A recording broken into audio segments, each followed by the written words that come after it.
Boa noite, pessoal.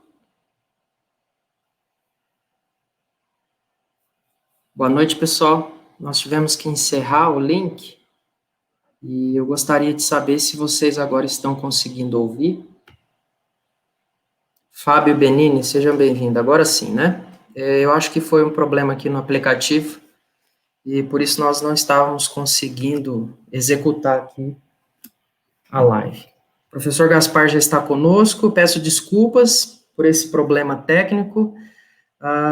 E eu gostaria de pedir que você compartilhasse, por favor, apertando aqui no link. Você consegue obter esse link e compartilhar com seus colegas, os seus grupos de WhatsApp, ok?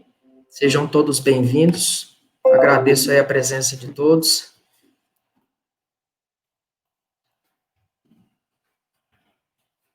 Nós vamos aguardar só mais alguns momentos para poder iniciar essa live. É uma honra ter o professor Gaspar aqui conosco nessa noite. Então, nós vamos aguardar aí mais alguns minutinhos, até que nós tínhamos bastante pessoas aqui já, né? Mas tivemos esse problema.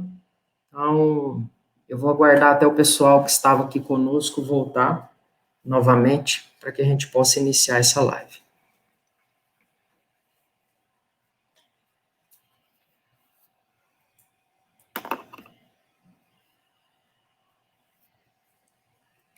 Você pode ir comentando o nome da sua cidade, de onde você está nos assistindo, nos acompanhando.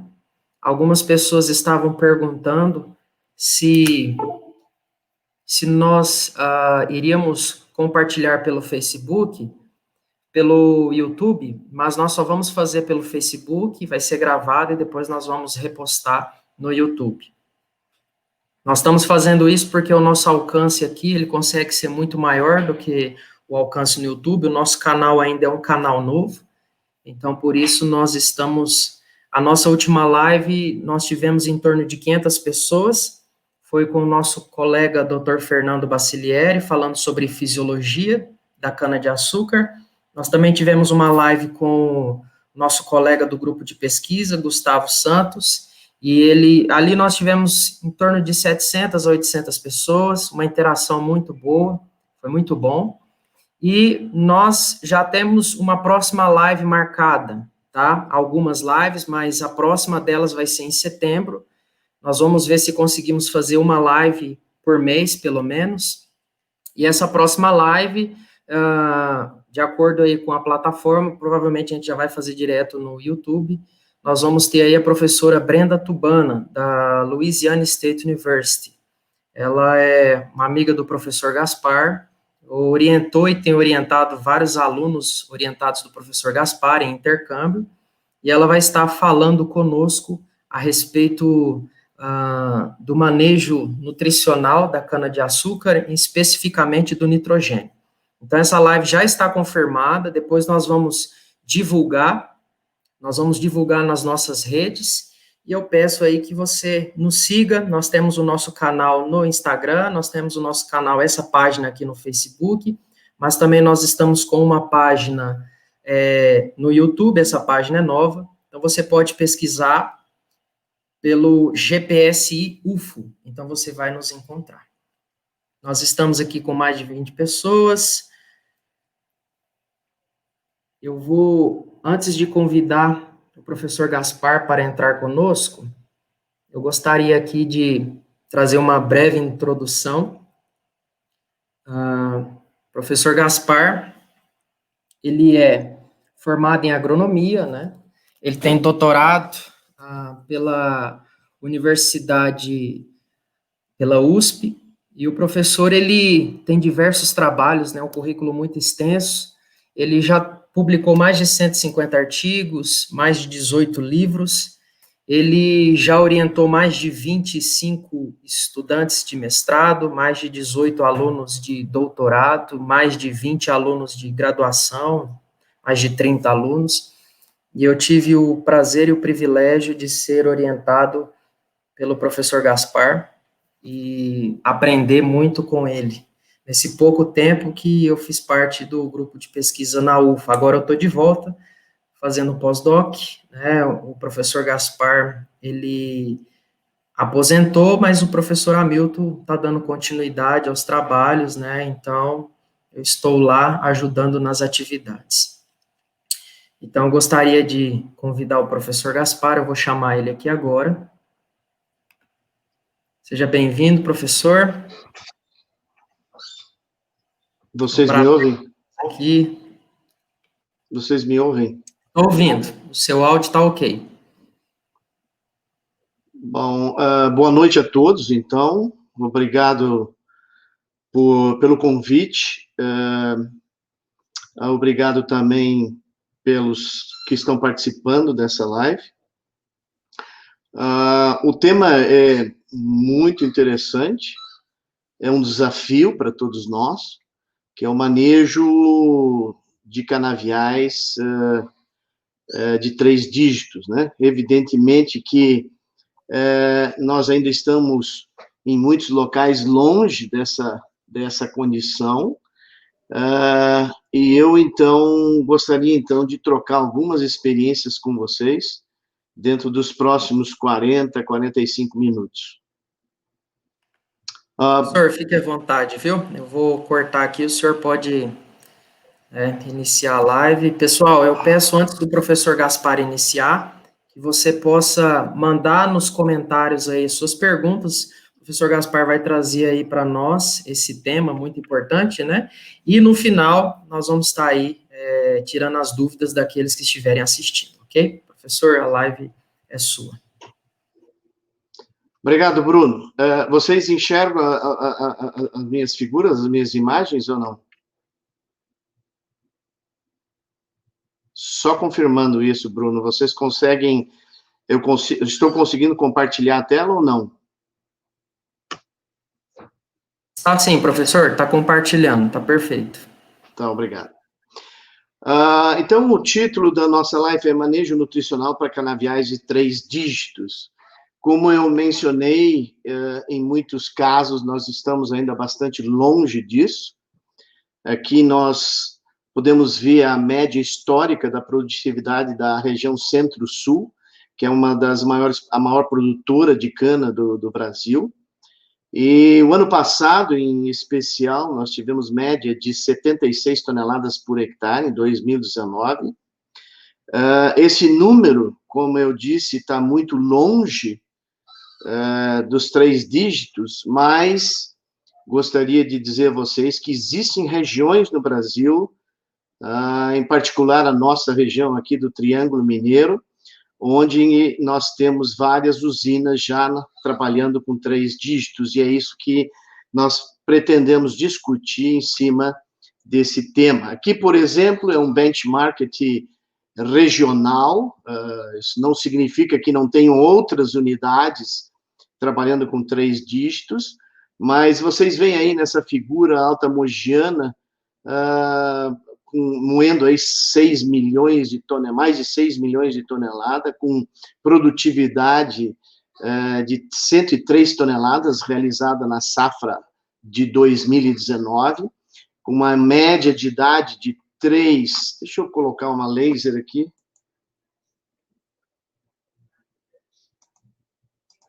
com uma média de idade de 3,9, e uma pluviometria, esse número é muito importante, ou seja, às vezes, muitas vezes, com um regime hídrico bastante ruim, né? Nesse caso, 864 milímetros, foi o total de chuva na safra 2019. Né?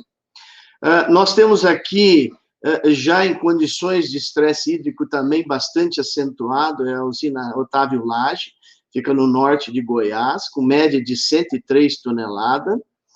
A usina Uberaba, aqui próximo de Uberlândia, com média de quase 110 toneladas por hectare, evidentemente com regime de chuva um pouquinho melhor e com uma altitude também bem mais elevada do que muitas regiões do Brasil. Esse pessoal trabalha aqui com altitudes ao nível de 900, 1.100 metros de altura, né?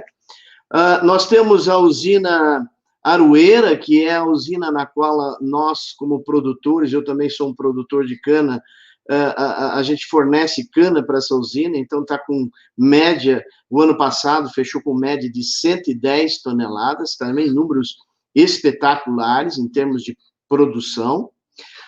E a campeã do ano passado, não apenas pela produtividade em TCH, em toneladas de canas por hectare, mas principalmente pelo conjunto da obra, ou seja, com valores de açúcar por tonelada de cana bastante alto, produtividade alta, média de corte elevado. Isso tudo conferiu essa usina campeã de produtividade o ano passado. Então, como eu disse, existem várias situações em que a média hoje é superior a 100 toneladas por hectare. A situação esse ano não é diferente, né? Esse é um benchmark que é feito de um grupo de usinas aqui, praticamente da região do Triângulo, claro que envolve gente do estado de São Paulo também, mas é um benchmark,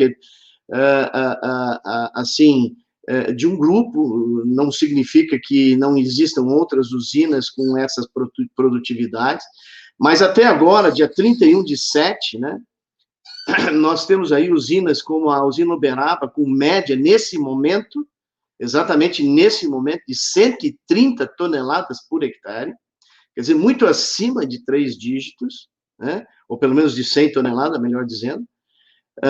Usina Guaíra, com 102 toneladas, usina Viralco, com 101, Santo Ângelo, com 104, usina Coruripe, com 103, usina Delta, com 105, usina Vale do Tijuco, aqui em Uberlândia, com mais de 100 toneladas também, usina Alta Mogiana, 113, se pegar aqui a usina na qual a gente trabalha mais direto, que é a usina Aroeira, né, com 116 de média, 117 toneladas por hectare, né?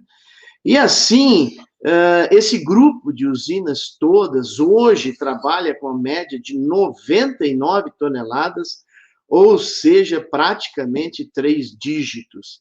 Isso não é média de uma usina, nem duas, é média desse grupo todo de usinas aí, já trabalhando com a faixa de 3 dígitos, né?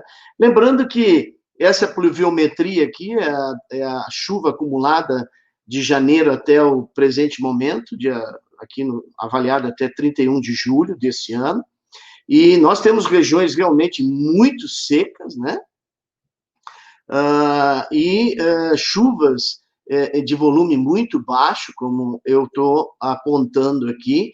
Veja essa situação da usina Alta Mogiana, com produtividade nesse momento de 113 toneladas, média de idade de 3,9, e chuva acumulada de 730 milímetros. Ou seja, mesmo em condições bastante desfavoráveis de precipitação, de chuva, de umidade no solo, mesmo assim é possível conseguir médias elevadas de produção ou de produtividade se o manejo for adequado, né? Quando nós vamos aí para a nossa situação, a nossa situação como produtor, como fornecedor de cana, a situação não é diferente. Essa é a safra que nós já encerramos, a nossa empresa produtora de cana. Nós fechamos esse ano a cana-planta com 162 toneladas por hectare, né? Essa é uma área de 262 hectares, e a nossa cana-soca fechou em cana-soca de segundo corte, fechou em 128 toneladas por hectare, o que são números, no meu entender, espetaculares, considerando o regime hídrico que nós temos aqui no Cerrado, ou melhor dizendo, no Triângulo Mineiro. Se for ver a safra do ano passado, ela foi ainda melhor, a safra nossa, né? Ela fechou a cana-planta com 180 toneladas. Vocês veem aí uma foto do canavial, mostrando aí o elevado potencial de produção. Essa cana produziu em 12 meses 180 toneladas, em média de 3 variedades, né? Esse foi ano passado, um ano um pouquinho melhor que esse ano.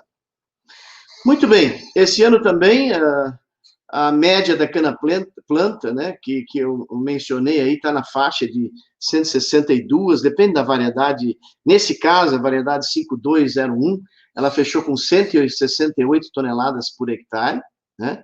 E o mais curioso, né, é o peso dessa cana, né, fechando aqui com praticamente 4,5 kg por colmo. Esses são números bastante espetaculares em termos de peso de colmo, né? Em geral, você obtém aí 1,5 kg, 2 quando a coisa é boa, né? E nesse caso aqui, o peso fechou em 4,4 quilos por colmo de cana, né? Rapidamente, o manejo, eu vou detalhar cada um desses manejos, mas basicamente o manejo utilizado é incorporação de calcário em profundidade, calcário rico em MgO, e doses bastante altas de calcário. Normalmente, a incorporação é feita com a Iveca, especialmente quando as doses são elevadas. Nós utilizamos muito da rotação de cultura. Essa área mesmo, ela foi feito milheto no período do inverno, depois depois do milheto foi feita a fosfatagem, gessagem, depois se fez o plantio da soja, ou seja, isso aí depois eu vou comentar um pouco melhor, mas nós tivemos, na verdade, 3 cultivos, né, que é o pasto, porque essa é uma área de expansão, logo depois do pasto nós tivemos o milheto, depois da dessecação do milheto nós tivemos a soja, e só depois desses 3 espécies aí de plantas cultivadas aí, é que nós introduzimos, então, a cana. Então, esse é um manejo, a rotação de cultura, ela no nosso entendimento, fundamental na obtenção desses altas produtividades. Depois, obviamente, foi feito suco de plantio com 250 quilos de óxido de cálcio e magnésio, ou seja, a gente fez o uso desse produto dentro do suco no momento do plantio, e mais adubação, com 450 quilos por hectare, da 4,30-10. Utilizamos bioestimulantes, inseticida, e aquilo que é mais ou menos de praxe no suco de plantio. Depois fizemos na cana-planta 400 quilos por hectare da 12,036, mais boro. Essa aplicação, então, é em cobertura, depois do plantio. E, finalmente, então, encerrando o manejo nutricional da cana-planta com a adubação foliar, em geral, à base de nitrogênio, boro e zinco, né? E aí, algumas vezes, se associa a alguns outros nutrientes, dependendo da necessidade. Então, esse é o panorama, bem rapidamente, nós vamos entrar em cada um deles agora, mostrando a potencialidade dos nossos canaviais, e trabalhar com 3 dígitos não exige grandes segredos, não. É muito fácil de se obter, desde que você cumpra as regras para a obtenção dessas produtividades. Muito bem. Que fatores importantes nós devemos levar em conta para a obtenção desses canaviais de alta produtividade? Primeiro, a correção do solo, mas nós vamos ver que não é uma simples correção de solo, é correção de solo em profundidade. E isso nós vamos discutir logo a seguir. Nós temos que pensar em rotação de cultura, e não necessariamente tem que ser leguminosas, né? Em muitos casos, uma gramínea se encaixa muito bem na rotação de cultura, né? Fosfatagem, onde é necessário, é fundamental, porque ela determina assim, ganhos de produtividade muito significativos, e evidentemente que não é necessário fazer esse processo apenas com fosfatos industriais ou mesmo naturais, mas também, claro, muitas vezes com resíduos disponíveis na usina ou mesmo resíduos de outra natureza. Gessagem fundamental nesse processo de nesse processo de aliviar principalmente o estresse hídrico, né? Nós vamos discutir silicatagem, é uma outra linha de trabalho que a gente adota em muitas das usinas que eu mencionei aí, que estão trabalhando com 3 dígitos, aliás, a maioria delas adota o uso de silício no seu manejo nutricional. Adubação de plantio, obviamente, que isso é bastante conhecido. A construção da sala VIP, isso hoje nós entendemos que é uma tecnologia, é um manejo assim essencial para a cana-planta, se nós quisermos ter aí uma forma de driblar o estresse hídrico, que em geral está associado à produção de cana aqui no Cerrado, na nossa região, onde a chuva é bastante, ela é muito concentrada num período do ano. Adubação de soqueira, evidentemente importante também, especialmente no que diz respeito à longevidade do canavial. Adubação foliar da mesma forma. Muito bem. Calagem é de uma importância fundamental e nós, quando fazemos essa prática, estamos visando principalmente a correção do solo. A correção do solo. O solo é o nosso meio no qual nós vamos desenvolver as nossas plantas e nós precisamos das condições, ou das melhores condições para isso. Então, basicamente, a calagem tem N objetivos, e eu vou passar rapidamente, mas é de conhecimento de todos, né? O único detalhe que eu gostaria de mencionar que muitas vezes, em muitos casos, não são todos, mas nós não devemos pensar na calagem como uma prática simplista, ou seja, simplesmente botar calcário na superfície e achar que o problema se resolve. Não, é necessário pensar na calagem, pensando na correção do solo, não apenas na superfície, mas talvez principalmente também em profundidade, já que, nós vamos discutir isso mais para frente, já que o estresse hídrico, ele invariavelmente vai acontecer. Algumas vezes o estresse hídrico é de 120 dias, ou então, algumas vezes, ele é de 180 dias ou até mais. Ou seja, nós vamos passar pelo estresse no cultivo da cana de forma invariável aqui na região, pelo menos na região do Cerrado.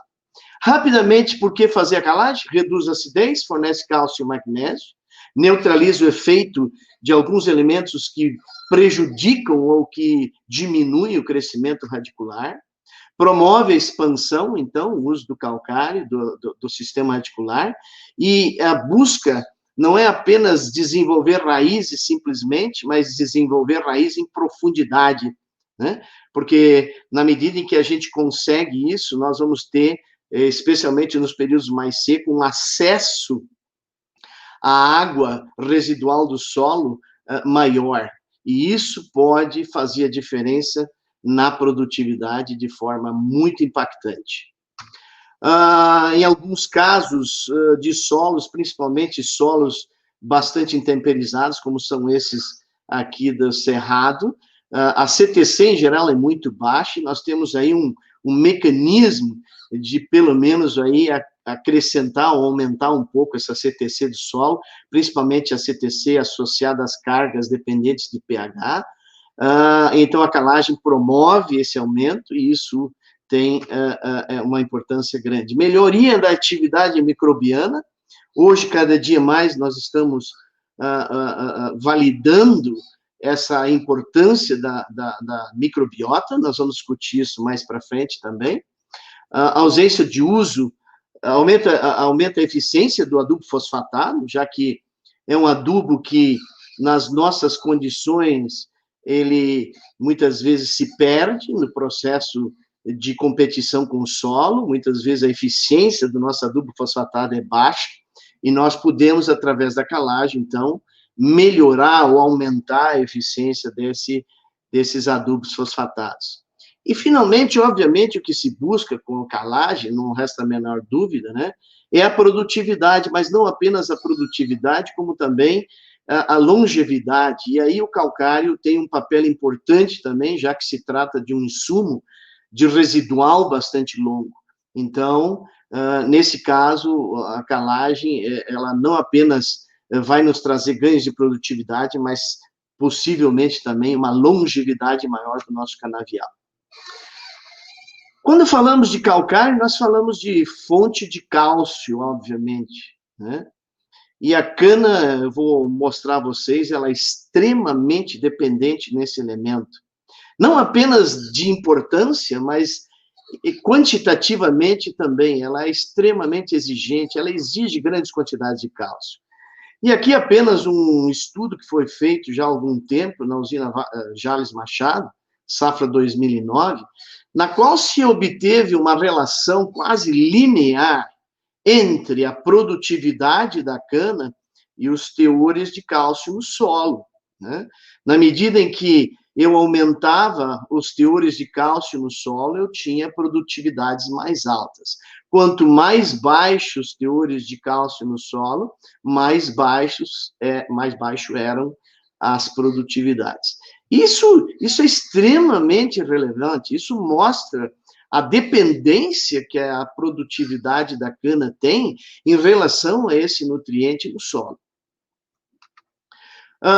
Só para vocês terem uma ideia, né, segundo a nossa Comissão de Fertilidade do Solo de Minas Gerais, um nível seria adequado de cálcio no solo seria na faixa aí de 4 centimol carga por decímetro cúbico, e vocês, coincidentemente, podem verificar nessa figura, né, que as maiores produtividades, acima de 90 toneladas, estavam associadas com valores aí acima de 4, né? A importância desse elemento é extremamente grande, na medida em que a gente observa a exportação de cálcio, né? Aqui é um experimento conduzido no Nordeste, em que a média de produtividade é da ordem de 195 toneladas por hectare. É uma área irrigada e, portanto, com uma capacidade de extração muito alta. Mas o que dá para ver nesse trabalho, como média de 11 variedades, é que a extração de cálcio, e aqui eu estou me referindo a cálcio, não CaO, é de 187 quilos em média, tendo variedades aí com extração de 230 quilos de cálcio. Se você transformar isso em CaO, você pode pensar em 187 quilos de cálcio, ou então 260 quilos de CaO, né? Isso significa que a cana extrai praticamente 1 tonelada de calcário por hectare, por ano, se esse calcário aí tiver uma composição, por exemplo, de 26% de CaO e 11% de MgO. Vejam a dimensão da capacidade dessa planta em extrair cálcio, né? Se a gente em exportar cálcio, se a gente falar em extração, aí os números realmente explodem, chegando a 226 a extração de cálcio por hectare, é a extração. Esse número, por incrível, é superior à exportação de nitrogênio, né? Você tem uma exportação de cálcio nessas condições, né, superior à exportação de nitrogênio. Isso é altamente relevante e mostra, mais uma vez, a dependência que a cana tem em relação não só a esse elemento, como também ao magnésio, né? Aqui vocês têm uma extração de 66 quilos de magnésio, é a exportação. Se transformarmos isso em MgO, nós podemos falar em 110 quilos por hectare de MgO sendo exportado por uma cana de alta produtividade. Muito bem. Um segundo tema importante na definição de produtividade é a rotação de cultura, né? A rotação de cultura aumenta a recuperação de nutrientes do solo através da ciclagem. Muito importante, né, que muitas vezes as plantas, diferente da cana, muitas vezes têm um sistema radicular bastante profundo, capaz de absorver determinados nutrientes perdidos, como, por exemplo, o potássio, e trazer para a parte aérea, trazer novamente para a superfície. Então, a rotação de cultura é, de fato, um manejo importantíssimo no que diz respeito à ciclagem e o enriquecimento da camada superficial por parte dessa rotação. Aumenta a atividade microbiana devido à maior quantidade de carbono. Nós vamos tocar num ponto aqui que, para mim, é chave, né? Eu já entro nesse ponto aí, com relação à atividade microbiana. Reduz a incidência de ervas daninhas, protege o solo contra a erosão e facilita o plantio da cana, obviamente. Diminui a multiplicação de pragas de solo e a transmissão de doenças, né, porque em muitos casos há uma quebra do ciclo biológico, não apenas de pragas, mas também de algumas doenças. Permite adicionar ao solo grandes quantidades de N, especialmente quando se trata de leguminosas ou de plantas capazes de fixar o nitrogênio de forma biológica, né? Aumenta a produtividade e a longevidade do canavial. Vou rapidamente mostrar, veja bem, aí uma foto de uma rotação de cultura, aparentemente feia, mas de um valor agronômico imenso, né? Vocês veem aí a crotalária seca no meio, praticamente, de um plantio de cana, né? Apenas rapidamente, para mostrar a importância de uma rotação de cultura, esse é um trabalho feito na Jales Machado, uma tese de mestrado do Ailton, um aluno nosso aqui, muito interessante, porque ele usou 5 diferentes manejos, usou 5 diferentes rotações, né, onde teríamos o pousio, onde nada foi plantado, 1 ano de soja, 2 anos de soja, 1 ano de crotalária, 2 anos de crotalária. E vocês percebam que a produtividade da cana, ela sempre foi maior, independentemente da rotação utilizada. O que nós podemos observar algumas vezes é que 2 anos de soja, em geral, é melhor do que 1 ano de soja, né? A mesma coisa, apesar de não haver diferença estatística aqui, mas 2 anos de crotalária vamos falar assim, é melhor do que 1 ano de crotalária. O mais importante é que esses números são diferentes em relação ao pousio, ou seja, a rotação de cultura, seja ela soja, ou seja ela crotalária, ela é melhor do que o pousio, né? Isso varia o efeito de uma rotação de cultura sobre a produção de cana, ela pode variar, como é apresentado nessa tese aí. No caso aqui de uma área de expansão, onde os níveis de fósforo no solo são muito baixos, 2 ppm na primeira camada e 1,2 da segunda camada, o melhor resultado dessas diferentes tratamentos aqui foi, de fato, a soja.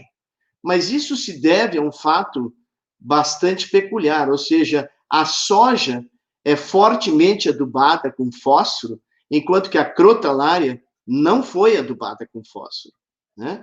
E num ambiente onde o grande fator limitante é o fósforo, logicamente que a soja, 2 ciclos de soja, foi o melhor tratamento, conseguindo aí ganhos de mais de 20 toneladas por hectare em relação à testemunha, né? Já quando esses mesmos tratamentos foram testados num solo de uma área de renovação, ou seja, onde o nível de fósforo já é bastante diferente, a primeira camada apresentando 12 ppm, a segunda 9 ppm de fósforo, já o melhor resultado recai sobre exatamente 2 ciclos de crotalária, né? 2 ciclos de crotalária puderam produzir o equivalente a mais de praticamente 15 toneladas por hectare em relação ao tratamento testemunha, ou seja, o pousio, né? Como aqui esse solo não dependia tanto do efeito residual do adubo adicionado na soja, ou seja, 2 anos de adubação fosfatada na soja, não foram suficientes para ser a melhor rotação, já que o fósforo não era uma variável, já não era um fator tão limitante nessas condições, onde os níveis de fósforo no solo são bastante elevados. E aqui, então, o melhor tratamento foi 2 anos de crotalária, possivelmente por conta do nitrogênio agregado ao solo, da matéria orgânica, da biomassa produzida durante 2 ciclos, capaz, então, como eu disse, de incrementar a produtividade da cana-planta em aproximadamente 15 toneladas. Muito bem, um trabalho recente, isso aqui eu vi faz questão de 2 ou 3 semanas atrás, publicada na Sugar Journal, e de um colega nosso, o Roy Jeff, lá da Louisiana, ele mostra e levanta a seguinte questão, e que na prática, vocês vão ver, ela é verdadeira, apenas que a gente não dá a devida atenção. Mas aqui ele comparando áreas de expansão, ou seja, áreas novas de cana, em que não havia cana em cultivos anteriores, e áreas de reforma. E, invariavelmente, com diferença estatística e grande na produtividade, em favor das áreas de expansão, que normalmente são áreas onde a fertilidade deixa a desejar. Mas o que se percebe é que essas áreas de expansão produzem melhor do que as áreas de reforma. E esse fenômeno, normalmente eles chamam de yield decline, ou seja, o declínio da produtividade na medida em que você tem cana sobre cana, cana sobre cana, sem impor aí no manejo uma rotação de cultura. Isso não é diferente no Brasil. Aqui nós temos algum grupo de usinas, né, lá do Paraná, em que não é feito também a rotação de cultura, no grupo da Alto Alegre, por exemplo, né, em que você tem área de expansão e área de reforma, área de expansão e área de reforma, área de expansão e área de reforma. Eu gostaria de salientar que isso aqui envolve cana de 2 verões, cana de ano, cana de inverno, cana de 18 meses, e um período de 10 anos de informação. Isso não é 1 ano, nem 2, são 10 anos, média de 10 anos de informação. O que se percebe aí, de novo, com as mesmas características da Louisiana, solos da área de expansão, ou melhor dizendo, produção de cana, que vem de uma área de expansão, produzindo melhor do que a área de reforma. Isso é extremamente preocupante, né? E o que pode estar associado a essa realidade, especialmente na cana-planta, né? Eu ouço nas usinas muito a pessoa falar: Gaspar, a minha cana-planta, eu já produzia 130 de cana-planta, hoje estou produzindo 110. O que eu faço? Né? Talvez a gente devesse dar uma atenção maior a exatamente a questão microbiológica, e aí que eu coloco, então, ou introduzo esse assunto, e gostaria de fazer algumas observações em relação a isso, né?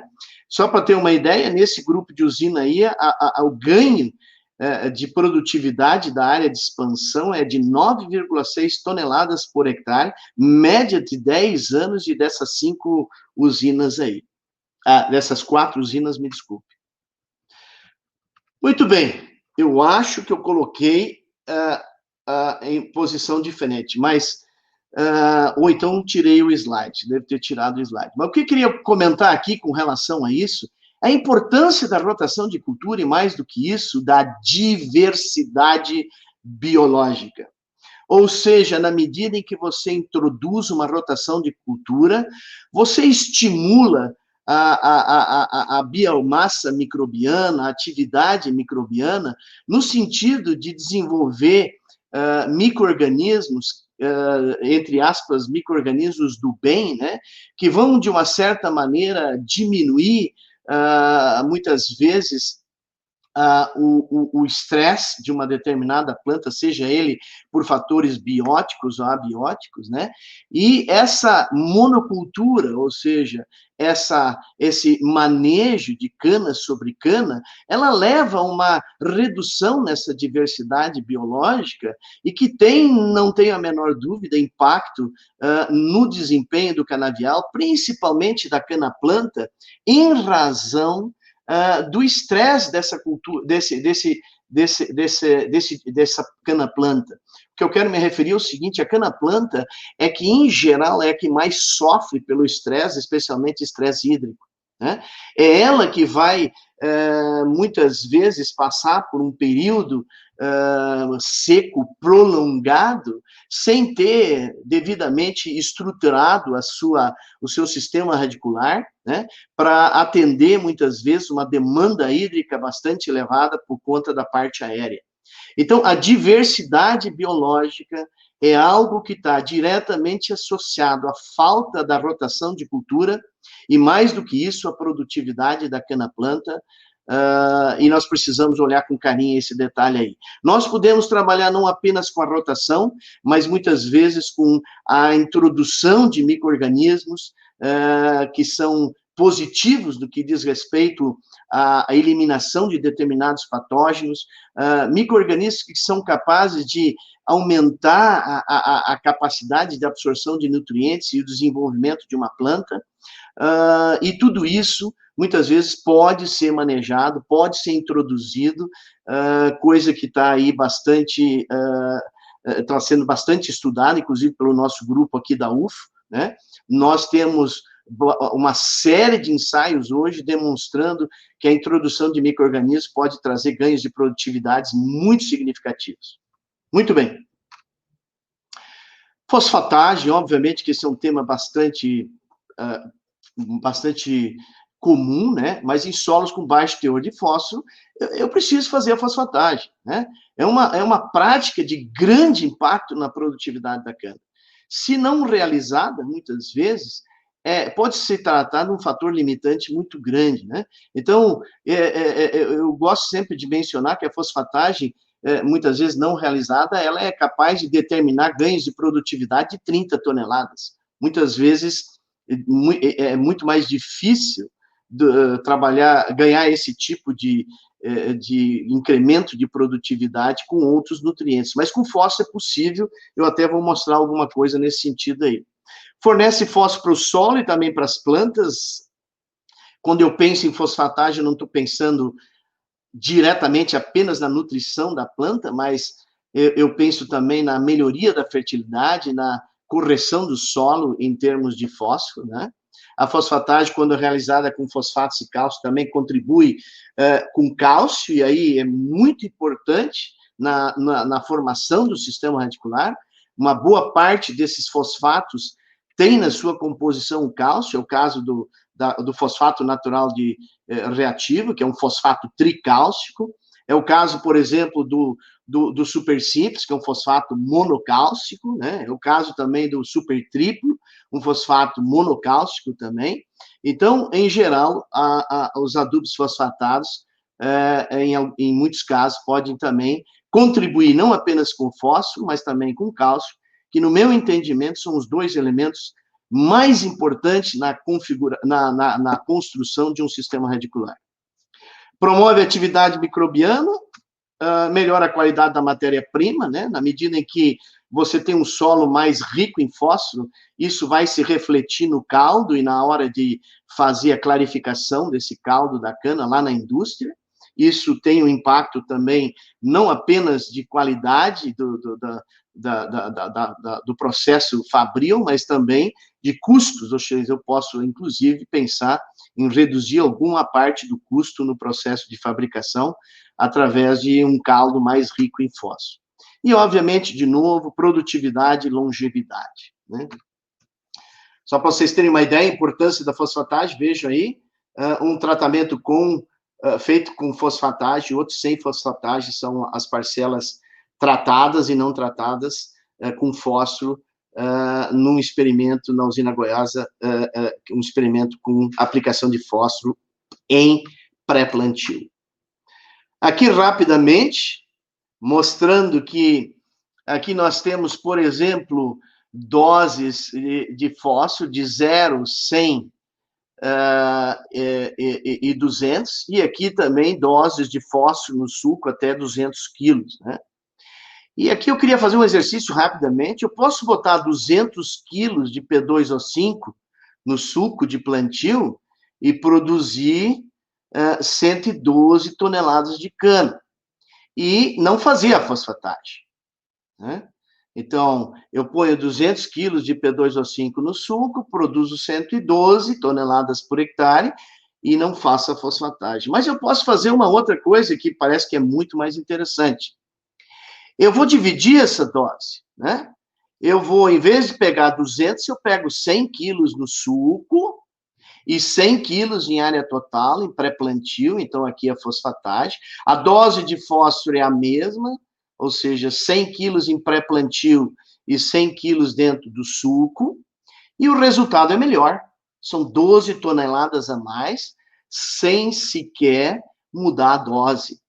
Isso demonstra, assim, claramente a importância da fosfatagem, né? E o manejo, muitas vezes, com um resultado melhor, em se fazendo, quando necessário, a fosfatagem associada ao fósforo no suco. Por que fazer gessagem, né?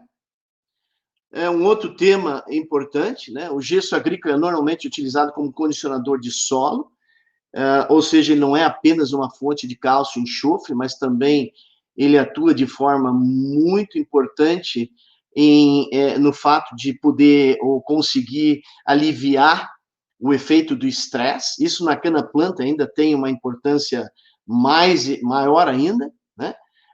O gesso pode ele tem a capacidade de levar o cálcio a uma camada mais profunda, né? E com isso, muitas vezes, inclusive em presença de alumínio, aliviar os efeitos do alumínio no desenvolvimento de raízes. Mas, obviamente, que ele também é usado como fonte de cálcio e enxofre. Devido à alta mobilidade, ajuda a melhorar o ambiente para o crescimento de raízes em profundidade. Reduz a toxicidade do alumínio presente no solo, melhora a distribuição de raízes no perfil, muito importante isso. E, obviamente, buscando sempre ganhos de produtividade e longevidade.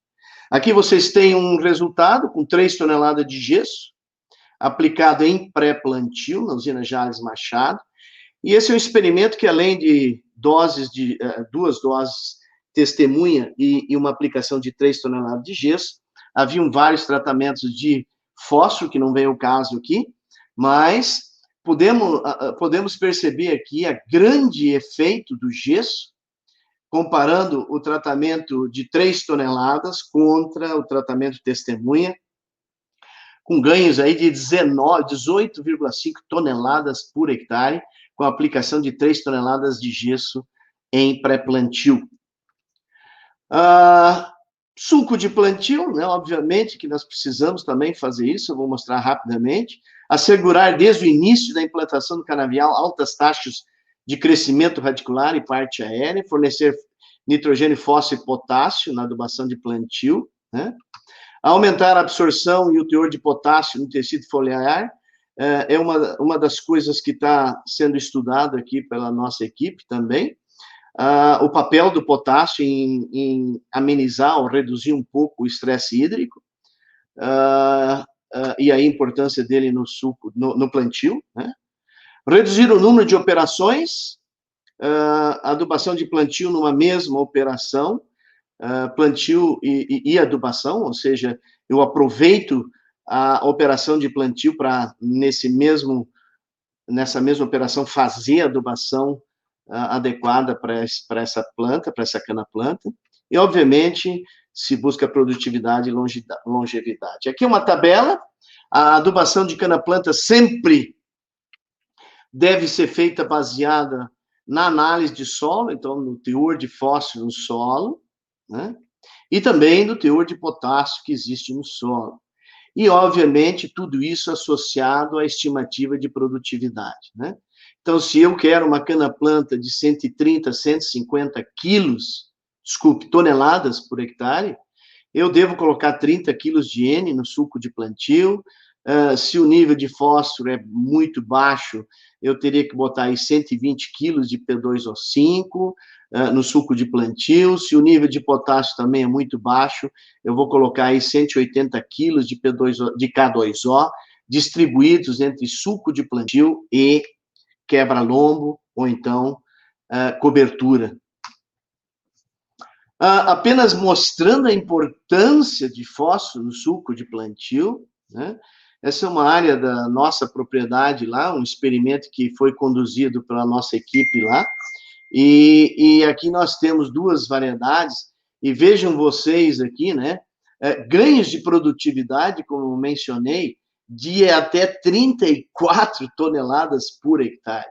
Em outras palavras, o fósforo tem uma importância brutal na definição da produtividade. E aqui, 47 toneladas por hectare, diferença entre a testemunha, onde não foi fósforo no suco de plantio, e onde se aplicou, se aplicou 150 quilos de P2O5 no suco de plantio. Eu lembro que são áreas de solo muito pobre em fósforo, né? E também nessas áreas foi também aplicado P2O5 na fosfatagem, 150 quilos de P2O5 na fosfatagem, ou seja, antes do plantio. Então, mesmo fazendo a fosfatagem, é fundamental você pensar em fósforo no suco de plantio, porque ele é definitivo na definição da produtividade. Uma outra linha de trabalho muito forte que nós estamos desenvolvendo nesse momento é a construção da sala VIP. O que vem a ser essa sala VIP, né? Uma vez eu tive a oportunidade de ir numa sala VIP no aeroporto e vi o quanto é bom esse negócio, né? Trato a gente com canapé, uísque, não sei o que mais, trato a gente que nem um rei lá dentro, né? Pois é assim que a gente tem que tratar esse bebezinho que nós estamos criando, essa planta recém iniciando o seu crescimento, né? Eu sempre digo assim que uma mãe nunca vai dar leite de caixinha para um bebê, ela vai dar o peito, vai dar um nanon, um leite de melhor qualidade. E é assim que a gente tem que tratar a cana no seu estágio inicial.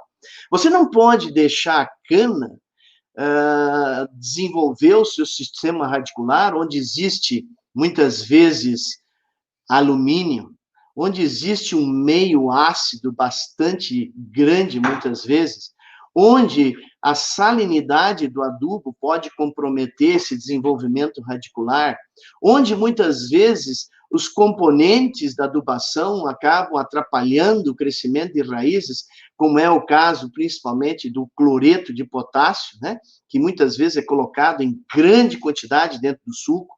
Eu lembro a vocês que o cloro pode trazer grandes danos, não só ao crescimento de raiz, mas também ao crescimento da planta como um todo. Cloro é um biocida.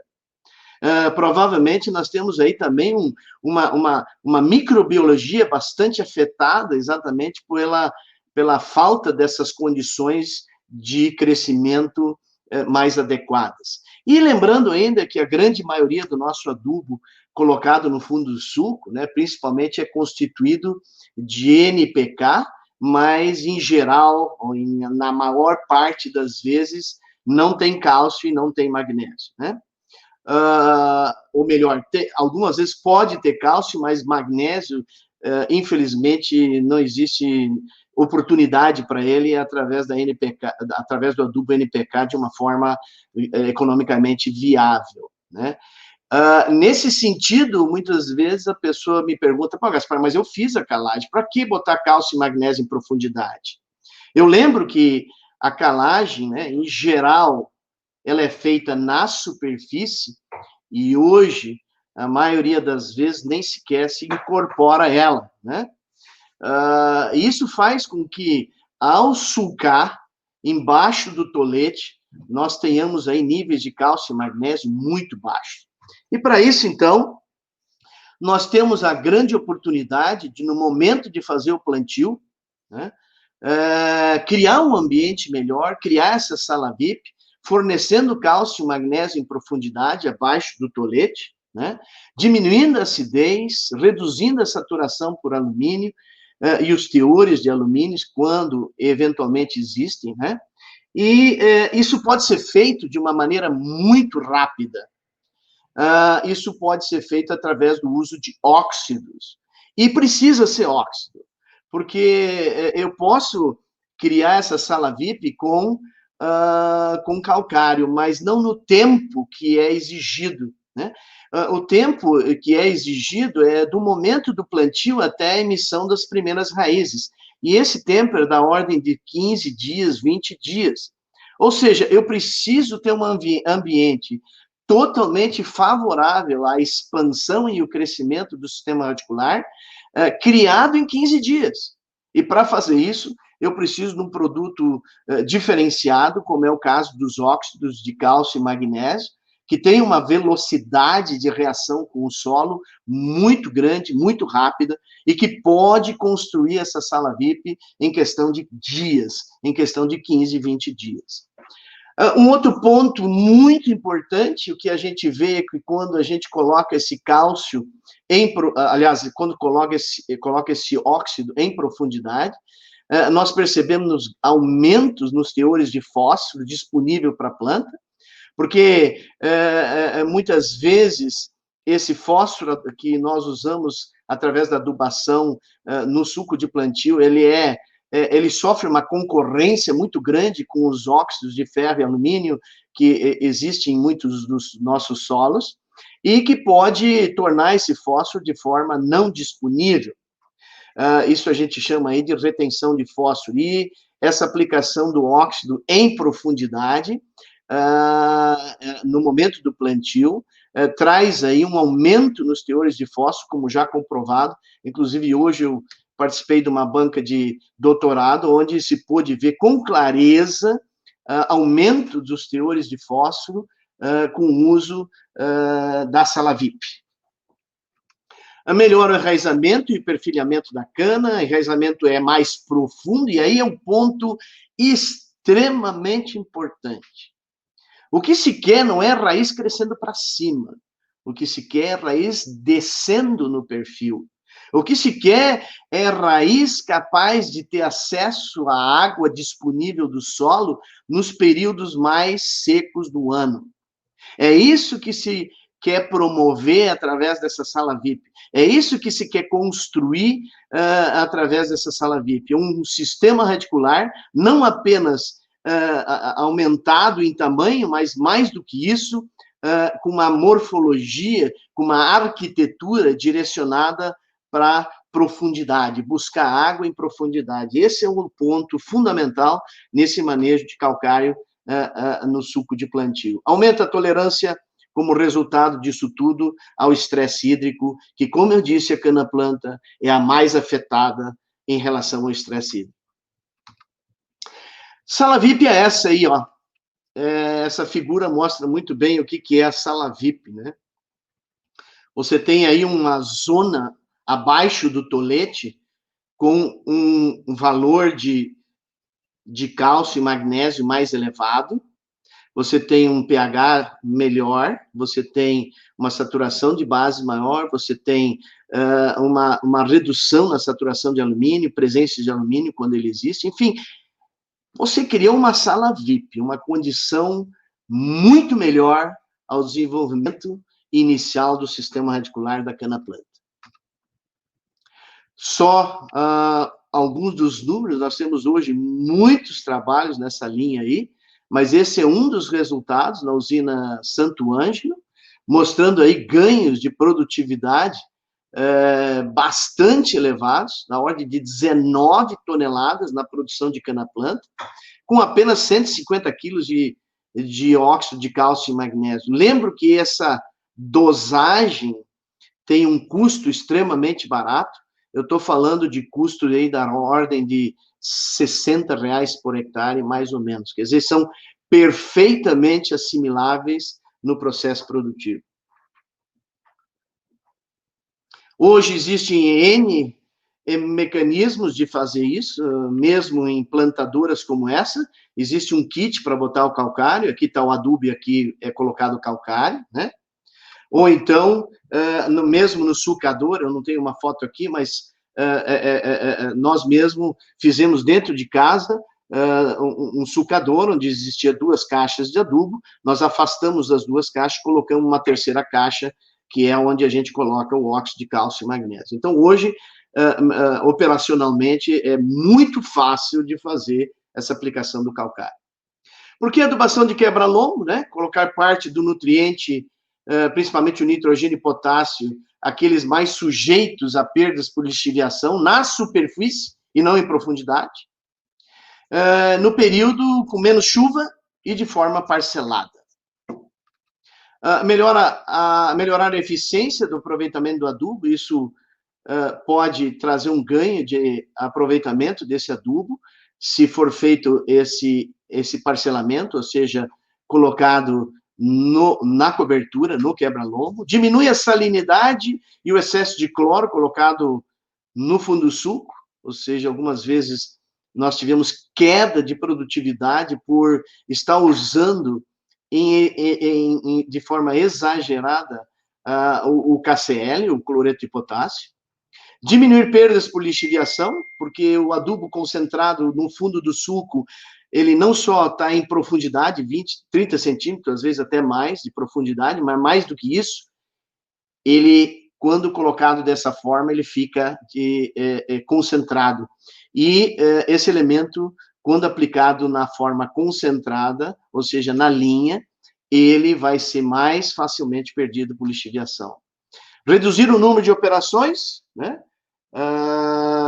Então, nós evidentemente, temos que fazer o nivelamento do solo e aproveitamos essa operação, então, para fazer o parcelamento da adubação, ou seja, a adubação com nitrogênio e potássio na cobertura, em parceria com a operação de nivelamento do solo, ou seja, na operação de quebra-lombo.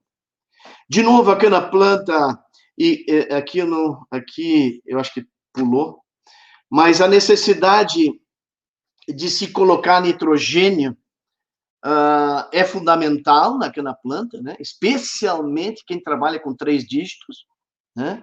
Você tem uma extração, uma demanda de nitrogênio muito elevada, e especialmente quando nós vamos aí para os solos mais arenosos, os solos com mais baixo teor de matéria orgânica, os solos de cerrado, de um modo geral, tem uma demanda, uma necessidade de nitrogênio maior, como vocês podem ver aqui, na usina tropical, aplicação de 40 quilos de nitrogênio em cobertura, depois do plantio, junto com a operação de quebra-lombo, determinou aí ganhos de produtividade na cana-planta de 17 toneladas por hectare.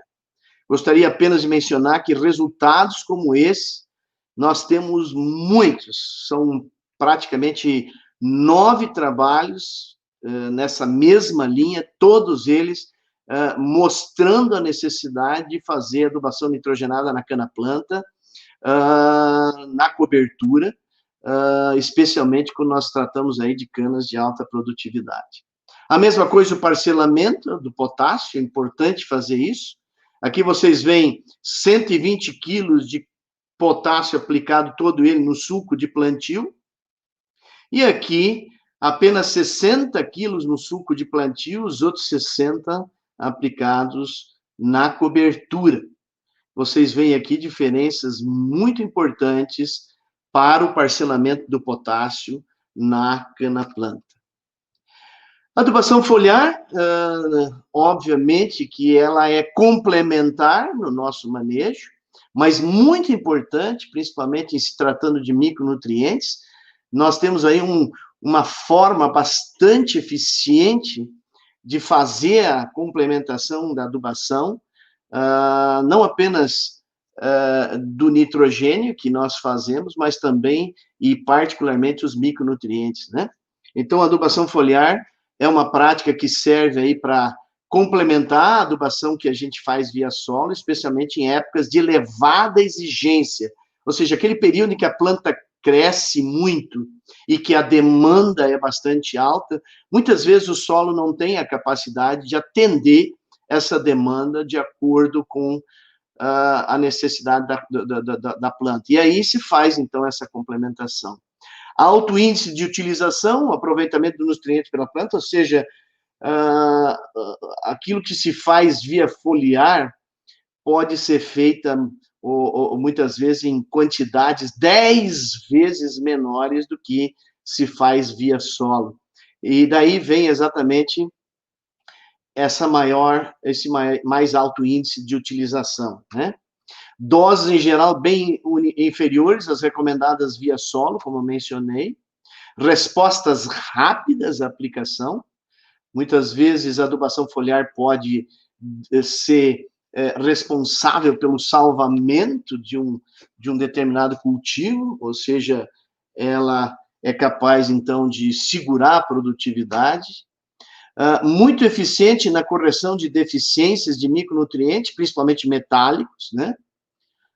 Especialmente cultivados em solos de pH elevado, já que a gente faz um manejo bastante intenso do uso de calcário, nós devemos pensar, então, em fazer alguma coisa, quando necessário, também via foliar, em relação a esses micronutrientes metálicos. Em geral, são produtos que têm uma aplicação bastante uniforme, né, e uma boa distribuição, quando feito via foliar, e, obviamente, de novo, buscando produtividade. Aqui, apenas para demonstrar a adubação foliar, né? Aqui a testemunha, 91 toneladas, né? Quando usamos 2 quilos, 4 quilos e 8 quilos de uma fonte de nitrogênio, no caso, ureia formaldeído, com doses crescentes aqui, né? E também, da mesma forma, usando ureia convencional, aqui com ganhos de até 20 toneladas por hectare, com aplicação de 8 quilos de N via foliar. Por que fazer adubação de soqueira? É óbvio, né? Eu vou passar rapidamente, mas repor os nutrientes exportados, melhorar a qualidade da matéria-prima, por exemplo, fósforo, né? Se você adubar a soqueira com fósforo, você pode ter uma matéria-prima mais rica em fósforo, que vai ajudar no processo de clarificação do caldo. Macronutrientes primários, em geral, são repostos através da adubação mineral ou orgânica. Nós temos dado uma ênfase muito grande à adubação, não apenas orgânica, mas também organomineral, ou seja, são fertilizantes, os gringos, os americanos gostam muito de falar isso, e eu gosto do termo que eles usam, são fertilizantes amigáveis, friendly fertilizer, ou seja, são fertilizantes que, em geral, trazem ganhos de eficiência agronômica, né? Então, é o que se usa muitas vezes quando se usa organominerais ou então cama de frango. Aumento da produtividade e longevidade. Aqui, apenas para mostrar a vocês alguns trabalhos importantes em cana-soca, né? Vocês veem aqui doses de N, ganhos de 102 toneladas para 109 toneladas por hectare. E aqui, consumindo aí, em média, 1,1 quilos de nitrogênio por tonelada de cana, essa é a média que a gente utiliza de um modo geral, 1,1 quilos, de 1 a 1,2 quilos de N por tonelada de cana.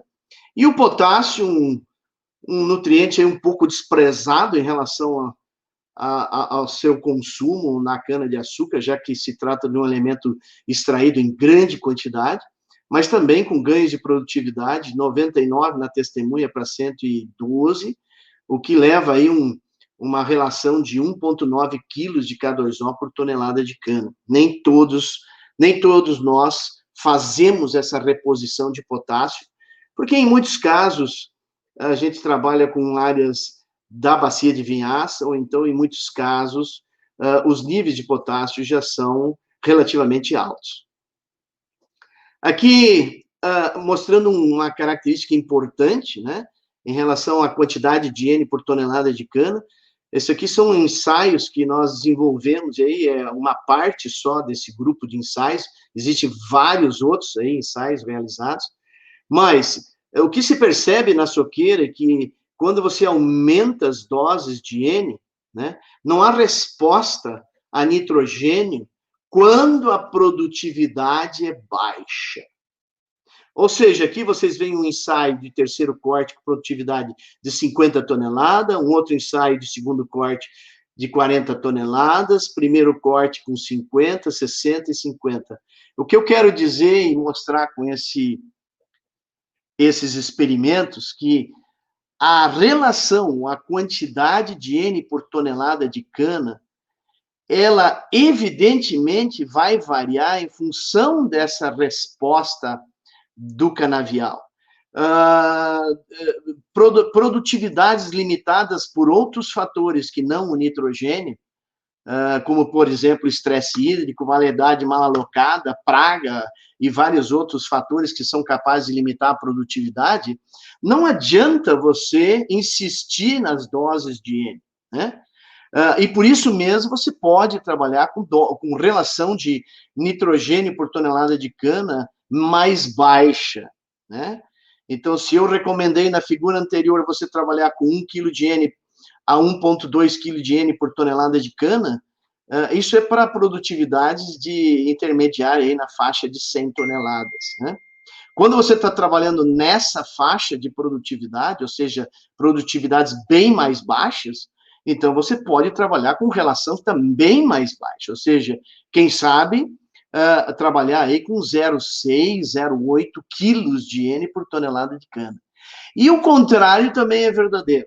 Quando nós estamos trabalhando com canas de 3 dígitos, então a relação aumenta. Ou seja, aí eu vou buscar relações, muitas vezes, de 1,4 quilos de nitrogênio por tonelada de cana. Então, essa quantidade de N por tonelada de cana, ela é variável em função do meu patamar de produção, da minha produtividade, né? Se ela estiver limitada por outros fatores, não adianta, de fato, botar muito nitrogênio. A adubação nitrogenada como sugestão, então, se eu estou trabalhando com menos de 90 toneladas, pode usar a relação de 0,8 a 1 quilos de nitrogênio por tonelada de cana. Agora, se você está trabalhando com produtividades acima de 90, procure trabalhar aí com uma relação melhor, ou seja, 1 a 1,2 quilos de N por tonelada de cana. Um outro ponto bastante importante é fósforo na soqueira. Muitas pessoas ainda não usam fósforo na soqueira, usam muito pouco. E esse é um resultado, né, do trabalho de dissertação do PENAT, né, lá de Piracicaba, e que mostra claramente a importância de se fazer o fósforo na soqueira. Então, aqui nós temos segunda soca, terceira, quarta e quinta soca, trabalhando com doses testemunhas e 50 quilos de P2O5 por hectare. E vejam vocês aí, né, que a somatória de 4 cortes é capaz de nos dar um ganho de 45 toneladas por hectare, média de todos esses tratamentos aqui, 45 toneladas por hectare, botando, nesse caso, aí, 50 quilos de P2O5 na forma de super triplo na soqueira. Então, de novo, a importância do fósforo, não apenas na cana-planta, mas também na soqueira. Cálcio e magnésio na soqueira, uma importância brutal também, e principalmente nessas condições de alta produtividade, né? Nós temos aqui a aplicação aquilo que é bastante comum, aplicação de calcário a lanço, então 1.000 quilos de calcário e 1.000 quilos de gesso, é um uso bastante frequente dos produtores de cana, dessas dosagens na soqueira. E aqui nós temos a produtividade do segundo corte e do terceiro corte, né? E que dá para perceber que esse uso bastante generalizado desse tratamento, ele é bastante bom quando aplicado a lanço, né? Você tendo aí ganhos de 7 toneladas no segundo corte e mais aí mais de 13, 14 toneladas nesse corte, terceiro corte, e aí, então, a razão pela qual é necessário fazer essa aplicação de calcário e gesso na soqueira, né? Mas eu queria mostrar uma outra coisa nesse experimento, é que é possível reduzir essa quantidade de calcário e gesso sem comprometer a produtividade. Desde que essa quantidade, aqui no caso 450 quilos de calcário e 450 quilos de gesso, seja aplicado sobre a soqueira, numa faixa. Vocês podem ver que não há diferença de produtividade aqui, ó, né? E muito pouco aqui. Na verdade, a soma dos dois cortes praticamente não tem diferença nenhuma. Mas, evidentemente, que esse número aqui é bastante superior a esse da testemunha, ou seja, aí ganhando perto de 17 toneladas por hectare, com a aplicação de 450 quilos de calcário, ao invés de 1.000, desde que seja sobre a soqueira, e 450 quilos de gesso em relação aos 1.000 aplicado a lanço. E um outro tratamento muito importante aqui é esse óxido de cálcio na dose de 300 quilos, também em faixa, né? Também em faixa, produzindo aí na soma de dois cortes 199 toneladas. Isso aí dá, na verdade, 27 toneladas por hectare, né? Então, sendo aí o melhor tratamento, o uso de 300 quilos de óxido de cálcio e magnésio, colocado na faixa, lembrando e salientando que esses resultados levam a gente a acreditar que talvez o uso de calcário ou então de óxido na soqueira, ele é muito mais importante como um adubo fornecedor de cálcio e magnésio do que propriamente como um corretivo de solo. Aqui, a aplicação de carbonato de cálcio e magnésio sobre a linha, sobre a soqueira, em faixa. E, finalmente, gente, silício, já encerramos, já estamos encerrando. O silício é um dos elementos mais absorvidos pela cana, por isso, então, nós precisamos lançar mão dessa ferramenta no nosso programa de adubação, no nosso manejo de canas de 3 dígitos, porque em alguns casos chega a ser de 300 quilos por hectare a extração de silício por parte da cana-de-açúcar, né? A adubação com silício também pode ajudar no estresse hídrico, eu vou mostrar rapidamente para vocês. Ajuda definitivamente na incidência de pragas, em particular cigarrinha. Existem vários trabalhos nessa linha de raciocínio, ou seja, tentando fazer um manejo integrado de pragas, associado ao manejo biológico, associado a variedades mais resistentes, associado ao manejo químico, né? E a mesma coisa com broca, né? Existem vários trabalhos provando a importância do silício na redução da incidência de broca. Mais recentemente, ferrugem, existe também a participação do silício no manejo de doenças, em particular a ferrugem da cana, e uma questão a ser aí pensada de longo prazo, né, e também de forma mais sustentável, né? A principal fonte de silício disponível no mercado brasileiro é o silicato de cálcio e magnésio.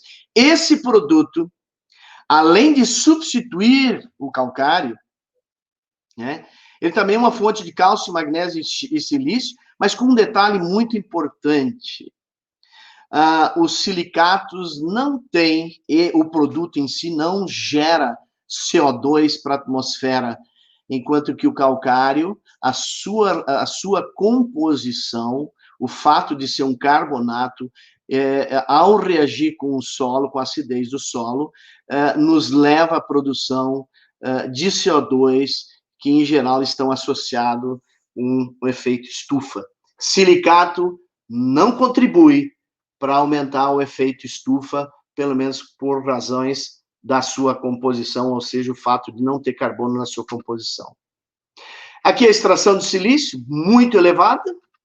Aqui, rapidamente, mostrando o efeito do silício em relação à mortalidade de ninfas, aqui no caso, a ninfa, né, da cigarrinha, da cigarrinha das raízes, mostrando que, quando eu uso um manejo, quando eu uso uma adubação com silício, eu aumento o teor de silício foliar, e isso, de uma certa maneira, cria dificuldades para essas ninfas, a reprodução dela é prejudicada, a nutrição da ninfa é prejudicada, e como consequência disso tudo, nós vamos verificar que existe uma maior mortalidade dessa praga, desse inseto, dessa ninfa, quando se utiliza um tratamento com silício.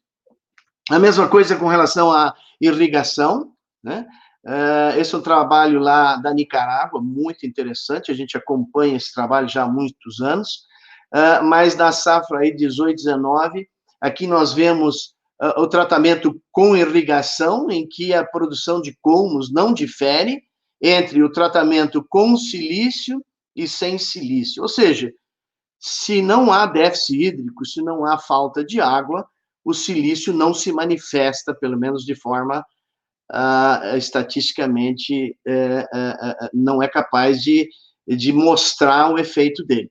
Já quando eu estou trabalhando com uma área sem irrigação, onde, logicamente, a produtividade é mais baixa, né, comparada com a área irrigada, mas se percebe que nessas condições, onde há um nível de estresse mais elevado, nós vamos observar uma diferença na produtividade em favor do tratamento com silício, quando comparado com a testemunha, ou seja, onde não foi silício.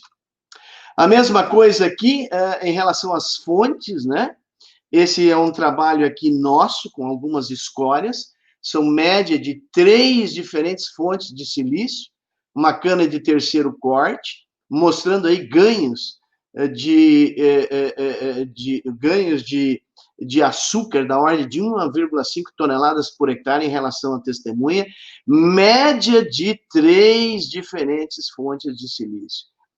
Quer dizer, são números bastante expressivos, se considerar aí uma cana de terceiro corte. Gente, muito obrigado e desculpe ter passado do tempo aí.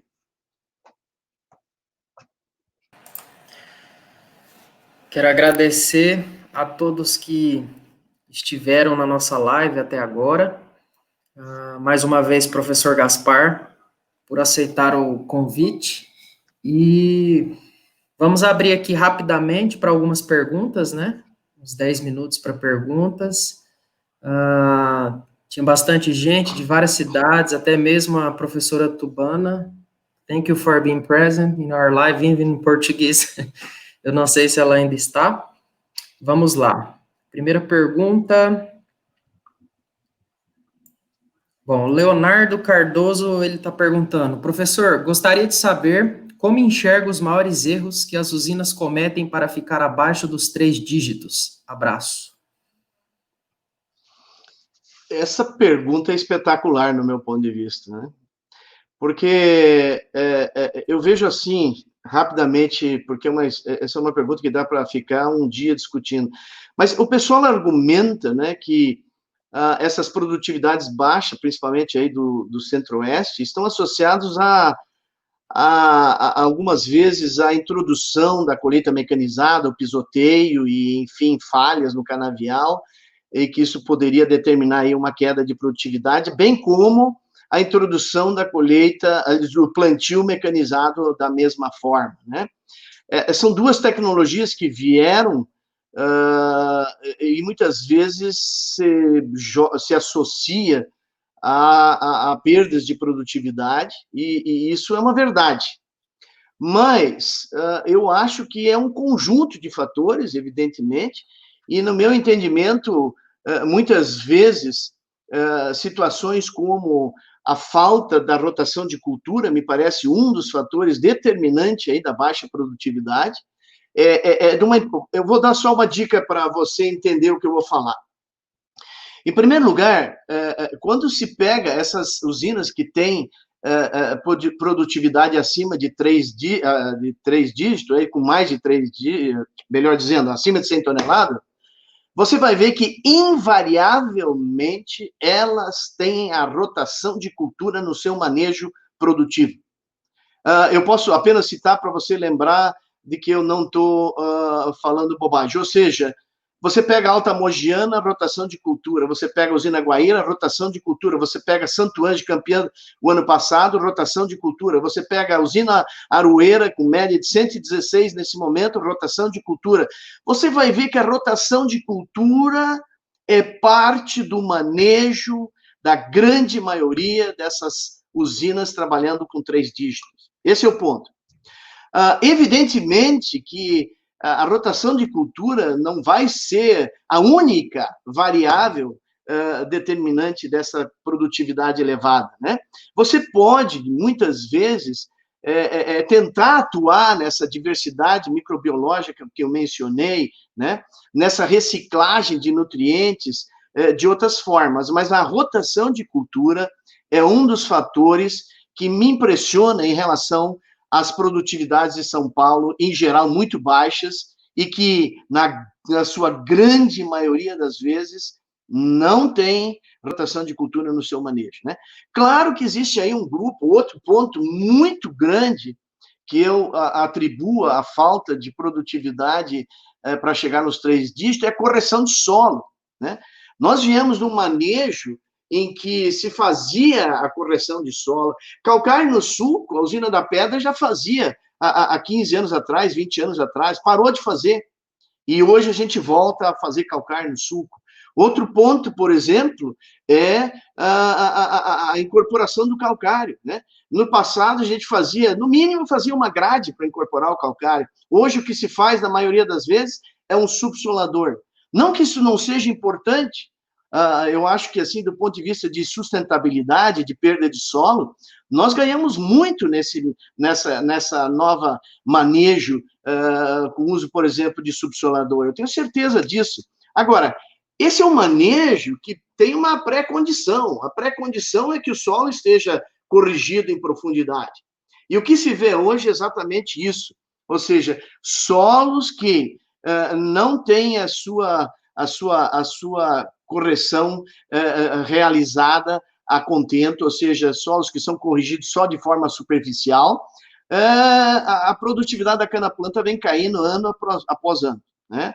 E isso tem que mudar, ou seja, nós, para termos alta produtividade, é indispensável fazer a correção de calcário em profundidade, não basta fazer a aplicação da dose de calcário recomendada, tem que incorporar isso de uma forma ou de outra. Desculpe aí o exagero na resposta aí. Ok, professor, tem mais uma pergunta aqui. Tem várias perguntas. Deixa eu compartilhar aqui para todos. A Tânia Martins, ela perguntou, professor, que resultados tem visto com adubação fosfatada em soqueira? Além disso, tem visto resultados com fósforo via foliar para aumento de ATR? Não, fósforo via foliar para aumento de ATR, não, a gente não viu nada até hoje, né? E com relação a fósforo na soqueira, sim, né? Existem vários trabalhos demonstrando isso, e mais que tudo, o próprio IAC recomenda isso. Então, a gente segue a recomendação do IAC.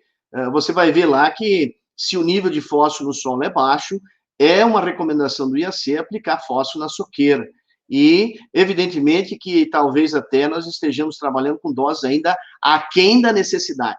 Mas quando se fala em cana de 3 dígitos, não há como trabalhar sem fósforo na soqueira. Ok, professor. Vamos lá, tem mais perguntas aqui. Luciana Gales. Dá para usar a nova fórmula de Caires e Guimarães para o uso de gesso na cana? Eu acho que sim, dá perfeitamente. Agora, lembro que, assim, a cana, principalmente cultivada nesses solos muito arenosos, né? A gente tem que tomar um cuidado bastante grande no uso do gesso, né?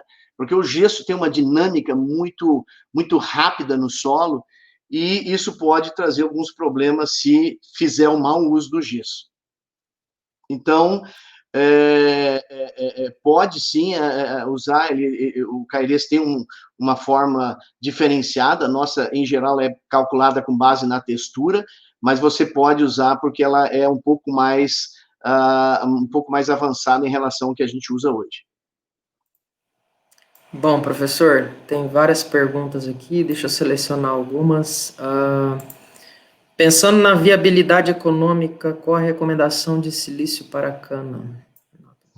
Bom, nós aqui do Triângulo, a gente aplica 1 tonelada de silicato de cálcio e magnésio na soqueira depois do primeiro corte. Por que isso? Porque a partir do primeiro corte, né, depois de tirar do primeiro corte, existe a palha, e a palha é o ambiente bastante favorável para uma das principais pragas da cana, que é a cigarrinha. A cigarrinha não traz grandes dificuldades no manejo da cana-planta, mas a partir do primeiro corte, a cigarrinha traz bastante preocupação. E hoje, talvez, o foco maior de uso de silício é exatamente dentro do manejo integrado, tentar reduzir a incidência dessa praga. E por isso, então, ela é aplicada na soqueira em substituição ao calcário. Como você tem uma recomendação para fazer calcário, ou melhor, qualquer outra fonte de cálcio e magnésio, nós precisamos repor a extração de cálcio e magnésio, então a gente faz sempre no sentido, tirando o calcário, e em troca disso, ou seja, em razão de tirar o uso do calcário depois do primeiro corte, a gente, então, introduz o silicato, porque o silicato vai fornecer o cálcio, o magnésio e o silício para a planta e trazer ganhos aí de produtividade quando a gente pensa no controle de pragas, e não só pragas, mas também aliviar o estresse, como eu mencionei a vocês. Ok, perfeito, professor. Mais 2 perguntas para a gente fechar a nossa live. Do Marcos Rodrigues, estagiário do laboratório, perguntou: em solos com alto pH, óxido de cálcio no suco de plantio pode comprometer a disponibilidade de fósforo? Partindo do princípio da retrogradação, onde o cálcio reage com fósforo e retorna à condição indisponível para a planta? Marcos, em primeiro lugar, o que é alto pH? Se você estiver falando de pH acima de 7, 8, sim. Mas em pH ácido, não. Né? Por isso que eu mencionei essa retrogradação tão aí difícil de entender, né? Ela, nas nossas condições, em meio ácido, ela não vai acontecer, né? Tanto é que os números que a gente tem na mão aí provam isso, e o uso do óxido no suco de plantio invariavelmente leva a um aumento do teor de fósforo disponível no solo. Com as doses de óxido, se aumenta a quantidade de fósforo disponível no solo. E isso, de fato, pode acontecer se eu estiver trabalhando com solo de pH 7, 8, mas isso a gente não tem aqui nas nossas condições, e você precisa fazer muita burrice para chegar numa situação dessas. Professor, para fechar aqui, Anelisa, parabéns, professor, sempre dando um show de conhecimento. Poderia falar um pouco sobre bioestimulantes e aminoácidos na cana? Anelisa, que prazer falar com você. Um abraço para você e sua família.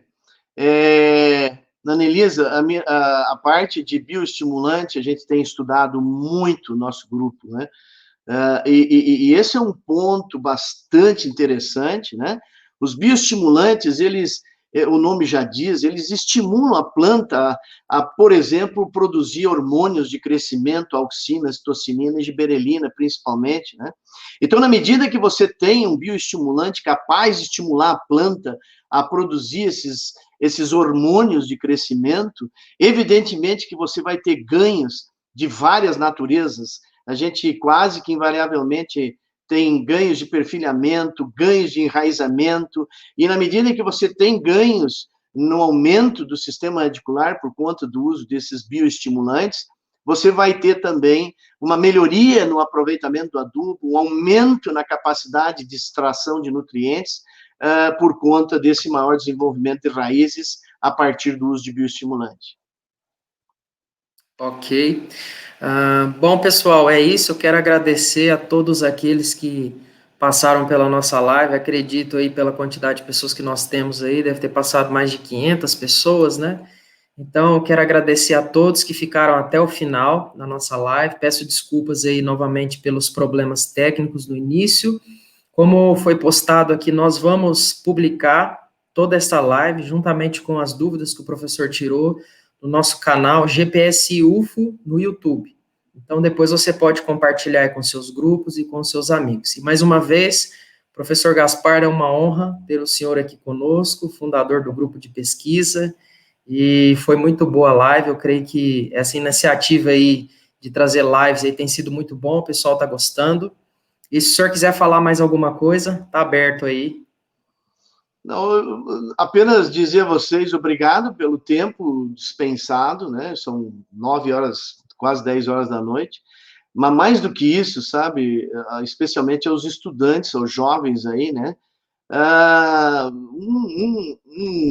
Uma recomendação de construir além daquilo que já foi construído em relação a esse grupo de silício, né?